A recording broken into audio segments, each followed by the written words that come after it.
warahmatullahi wabarakatuh.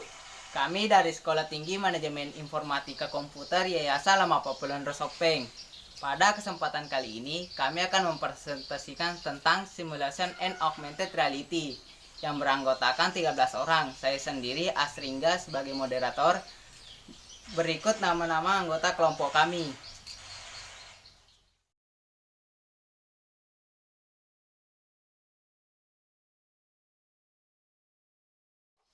Itu tadi nama-nama anggota kelompok kami. Kepada pemateri, kami persilahkan dengan hormat.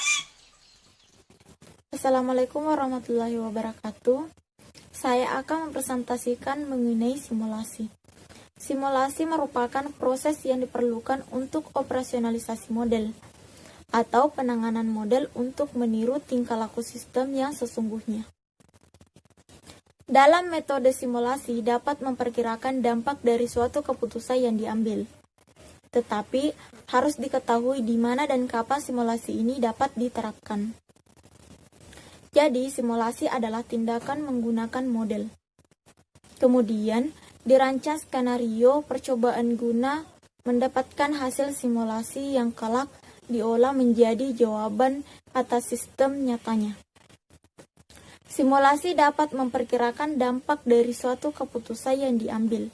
Meskipun metode simulasi sangat menjanjikan, tetapi harus diketahui di mana dan kapan simulasi ini dapat diterapkan. Selanjutnya yaitu jenis-jenis simulasi.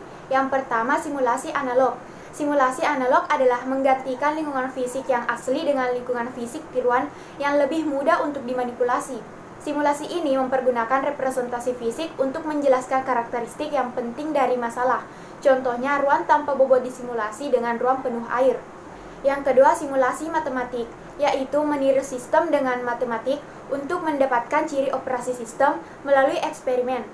Jika eksperimen ini berulang-ulang, maka untuk mempermudah dan mempercepat penyelesaian hitungnya dengan menggunakan bantuan komputer. Yang ketiga, simulasi Monte Carlo merupakan suatu teknik untuk menyelesaikan suatu simulasi. Model simulasi ini menggunakan angka-angka random. Adapun penerapan simulasi yang pertama memperkirakan permintaan pada bisnis produksi, yang kedua menghitung keuntungan penjualan, yang ketiga antrian pelanggan, yang keempat menentukan critical path yang merupakan alur kerja proyek dengan waktu penyelesaian terlama. Selanjutnya, keuntungan menggunakan simulasi ada 4, yaitu 1. Sebagai alternatif desain yang diusulkan atau alternatif terhadap kebijakan dari operasional yang mampu memberikan pelayanan terbaik terhadap pokok kebutuhan yang diperlukan. 2. Dapat dihentikan dan dijalankan kembali tanpa menimbulkan permasalahan pada sistem. 3. Memudahkan pengontrolan yang lebih banyak dari suatu percobaan sehingga memungkinkan untuk diterapkan secara nyata pada sistem itu. 4. Menyediakan sarana untuk mempelajari sistem dalam waktu yang lebih singkat sehingga menghemat biaya. Selanjutnya, kelemahan menggunakan simulasi ada 3, yaitu 1. Simulasi akurat, karena teknik ini bukan proses optimisasi dan tidak menghasilkan sebuah jawaban, tetapi hanya menghasilkan sekumpulan output dari sistem pada berbagai kondisi yang berbeda. Dalam banyak kasus, ketelitiannya sulit diukur. 2. Tidak semua situasi dapat dievaluasi dengan simulasi. 3. Model simulasi yang baik sangat mahal, bahkan sering dibutuhkan waktu bertahun-tahun untuk mengembangkan model yang sesuai.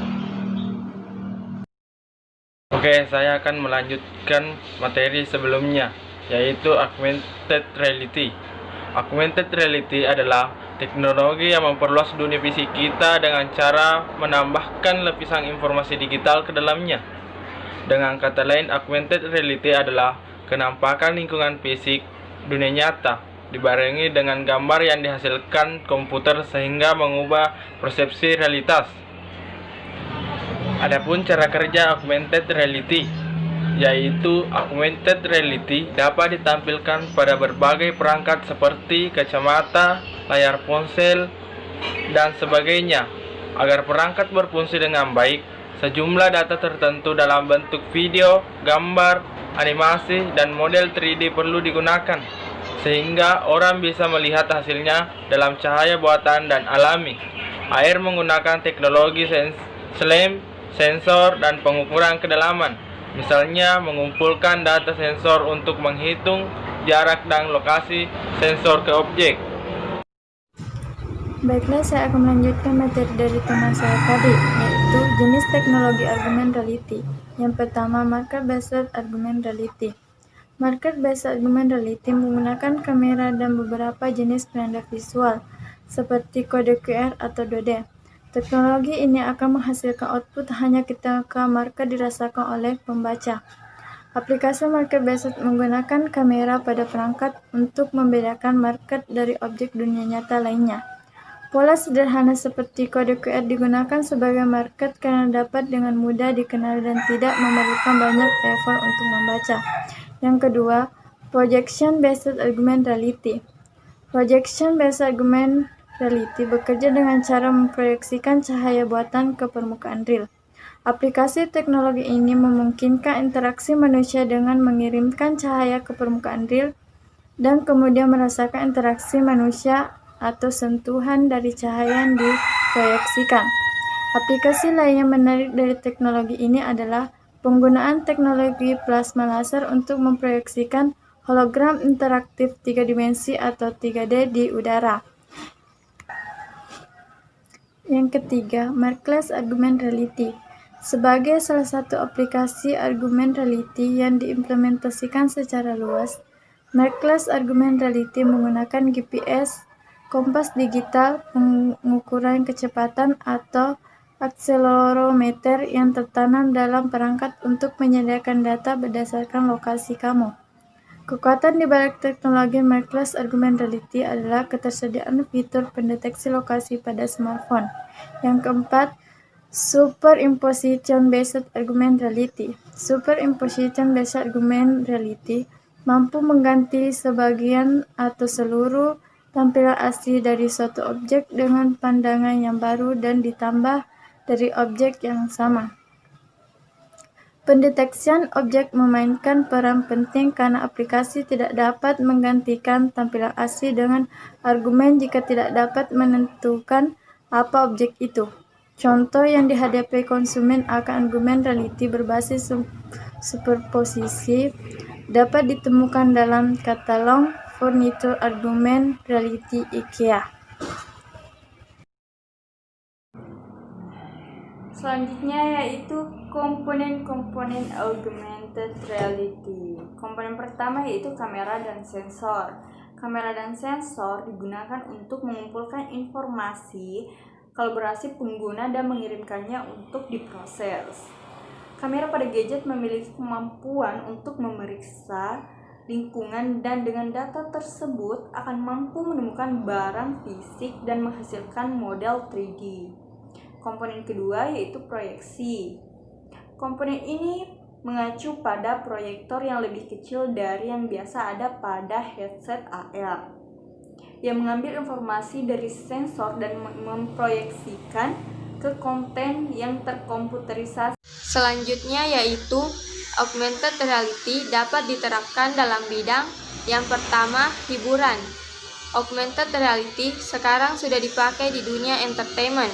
Bentuknya beragam, ada yang dipakai untuk efek perfilman, permainan untuk di smartphone, majalah, dan lain-lain. Biasanya, augmented reality bisa dijadikan sebagai nilai jual yang tinggi di dunia entertainment. Kedua, engineering. Dunia augmented reality juga telah mencakup dunia engineering. Biasanya, augmented reality digunakan untuk latihan para engineer untuk bereksperimen. Misalnya, ahli engineering mesin menggunakan augmented reality untuk memperbaiki mobil yang rusak. Yang ketiga, consumer design. Virtual reality telah digunakan dalam promosikan produk. Sebagai contoh, seorang pengembang menggunakan brosur virtual untuk memberikan informasi yang lengkap secara 3D, sehingga pelanggan dapat mengetahui secara jelas produk yang ditawarkan. Selanjutnya yaitu Keuntungan dan kekurangan augmented reality. Keuntungan augmented reality yang pertama yaitu dapat diimplementasikan secara meluas di berbagai media. Yang kedua yaitu dapat dijadikan sebagai sarana hiburan militer serta menggunakan teknologi ini untuk simulasi perang. Kekurangan augmented reality yaitu pelacakan sudut pandang pengguna yang membutuhkan devisa tambahan. Itulah tadi presentasi dari kelompok kami mengenai simulation and augmented reality. Sekian, Assalamualaikum warahmatullahi wabarakatuh.